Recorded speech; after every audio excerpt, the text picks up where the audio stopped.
நபி சுலைமானோட ஆட்சி எவ்வளவு பெருசு. சுபஹான் அல்லாஹ். நீர், நெருப்பு, காற்று, ஜின், இன்னும் காட்டுல இருக்கக்கூடிய விலங்கு, இன்னும் பல விஷயங்கள் நபி சுலைமானுக்கு கட்டுப்படுத்துறது பெரிய விஷயம்.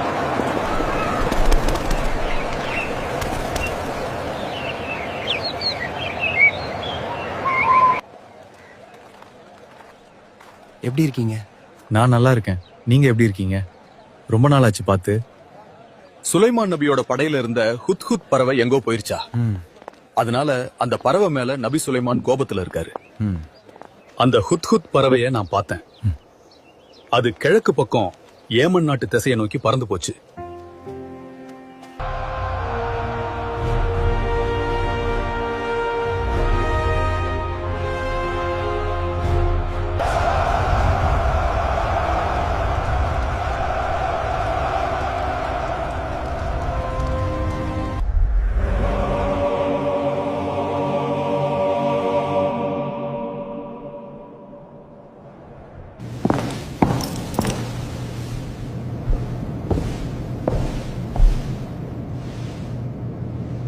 எல்லா வளமும் இருக்கிற நம்மளோட ஏமன் நாட்டு சபா தேசத்துல யாருக்காவது குறை இருக்குதா? யாராவது கஷ்டப்படுறாங்களா அமைச்சரே? பல்கீஸ் ராணி, நம்மளோட மக்கள் எல்லாம் சந்தோஷமா இருக்காங்க. நம்ம வணங்கும் சூரிய கடவுளால செல்வத்துல மனசு நிறைஞ்சிருக்காங்க. எந்த குறையும் இல்ல.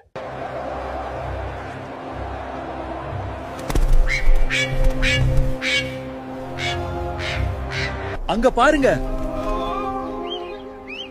ஹுத் ஹுத் பறவை திரும்ப வந்துருச்சு.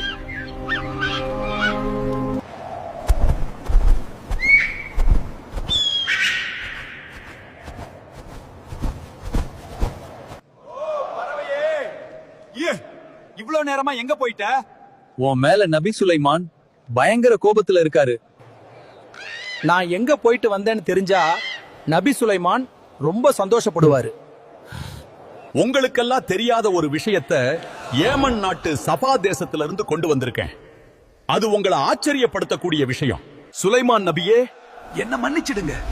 அந்த நாட்டுல ஒரு பெண் ஆட்சி செய்கிறாள். அந்த பெண்ணுக்கு எல்லா வசதிகளும் கொடுக்கப்பட்டிருக்கு. அந்த பெண்ணிடத்துல மகத்தான சிம்மாசனம் இருக்கு. ஆனா அவளும் அந்த மக்களும் அல்லாஹ்வை வணங்காம சூரியனை வணங்குறாங்க. சைத்தானை நம்பி அவனோட அடிச்சுவட பின்பற்றாங்க. அவங்க செய்யற அந்த விஷயத்தை அவங்களுக்கு சைத்தான் அழகாக காண்பிக்கிறான். இந்த கடிதத்தை பல்கீஸ் ராணிக்கு சுலைமான் நபி எழுதியிருக்காரு. ஹுத் ஹுத் பறவையோட காலுல இத கட்டி விட சொன்னாரு. இந்த கடிதத்தை பல்கீஸ் ராணி இடத்துல கொண்டு போய் சேர்த்துடு.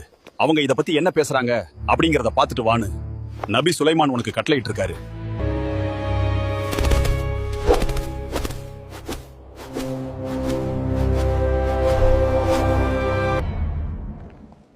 இந்த காகிதத்தை ஒரு பறவை கொண்டு வந்து நம்மளோட அரண்மனையில போட்டுட்டு போயிடுச்சு. பல்கீஸ் ராணியே, இந்த கடிதத்துல ஏதோ எழுதியிருக்காங்க.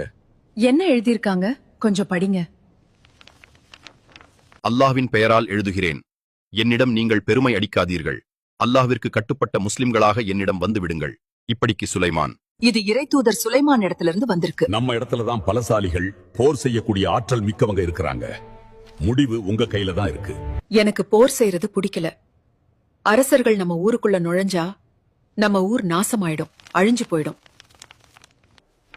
இறை தூதர் சுலைமானுக்கு விலை மதிப்பில்லா பரிசு பொருட்களை அனுப்பி வையுங்க. அவரு அந்த பரிசை ஏத்துக்கிறாரான்னு பார்க்கலாம்.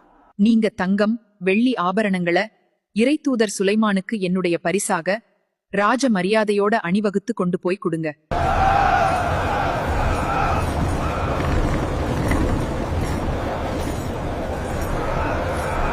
இங்கேயே நில்லுங்க. உங்களோட இந்த பரிசு சுலைமானுக்கு தேவையில்லை.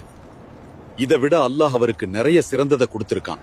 சுலைமான் ஒரு இறை தூதர். இந்த பரிசை உங்களுடைய நாட்டுக்கு திருப்பி கொண்டு போயிருங்க. போர் செய்ய தயாராகுங்க. இது சுலைமான் நபியின் உத்தரவு. மகாராணி, நீங்க அனுப்பிய பரிசு பொருட்களை சுலைமான் நமக்கே திருப்பி அமைச்சிட்டாரு. போர் செய்ய தயாராகும்படி சொல்லிட்டாரு. சுலைமான் ஒரு இறை தூதர்னு நிரூபிச்சிட்டாரு. சுலைமான் நபிய நான் நேர்ல போய் பார்க்கணும். அதற்கான ஏற்பாடுகளை செய்யுங்க. விஷயம் கேள்விப்பட்டீங்களா? பல்கீஸ் ராணி நம்மளோட அரண்மனைக்கு வரப்போறாங்களாம். ஆமா, நானும் கேள்விப்பட்டேன். சுலைமான் நபி என்ன சொல்றாருன்னு பொறுத்திருந்து பாப்போம். அந்த ராணி எதுக்கு இங்க வராங்கன்னு தெரியல. இதுக்கப்புறம் என்ன நடக்கும்னு அந்த அல்லாஹ்வுக்கு தான் தெரியும். அல்லாஹ் தான் எல்லாம் அறிவான்.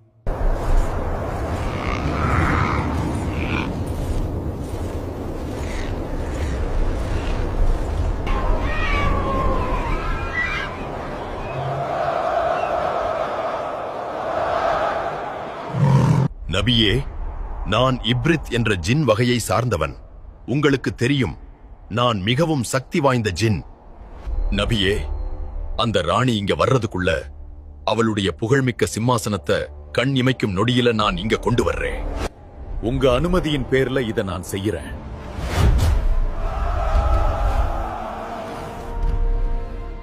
இவரு ஜின்னினத்தை சார்ந்தவர் மட்டும் இல்ல, இவரு ஒரு இஸ்லாமிய அறிவு இருக்கிற ஒரு ஆலிமும் கூட.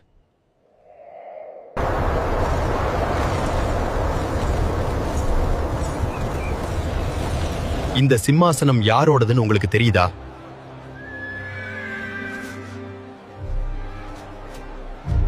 உள்ள போங்க. உங்களுக்காக தான் நபி சுலைமான் காத்துக்கிட்டு இருக்காரு.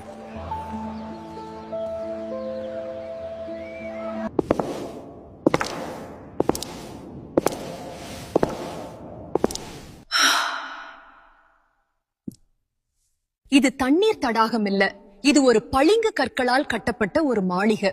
எவ்வளவு அழகா இருக்கு இறைத்தூதர் சுலைமானின் மாளிகை.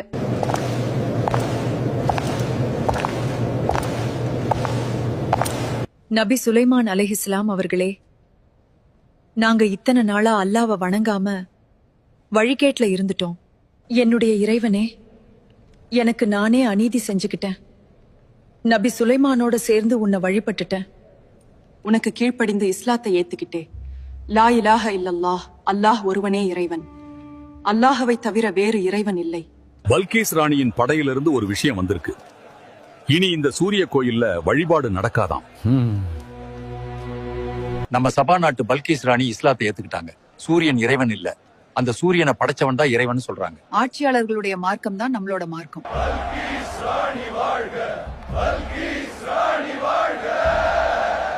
அல்லாஹ்வுக்கே எல்லா புகழும். நம்மெல்லாம் இத்தனை நாளா வழிகேட்ல இருந்துட்டோம். நம்மள படைச்ச அல்லாஹ்வை மறந்து வாழ்ந்துட்டோம். இனி அல்லாஹ் தான் நம்மளோட இறைவன். இந்த சூரியன் சந்திரன் எல்லாம் அல்லாஹ் படைச்ச படைப்புகள் தான், அது இறைவன் இல்ல. எல்லோரும் சொல்லுங்க, வழிபாடு செய்ய தகுதியானவன் அல்லாஹ் ஒருவனே. இது போன்ற அனிமேஷன் வீடியோக்களை பார்க்க நம்முடைய சேனலை சப்ஸ்கிரைப் செய்து கொள்ளுங்கள்.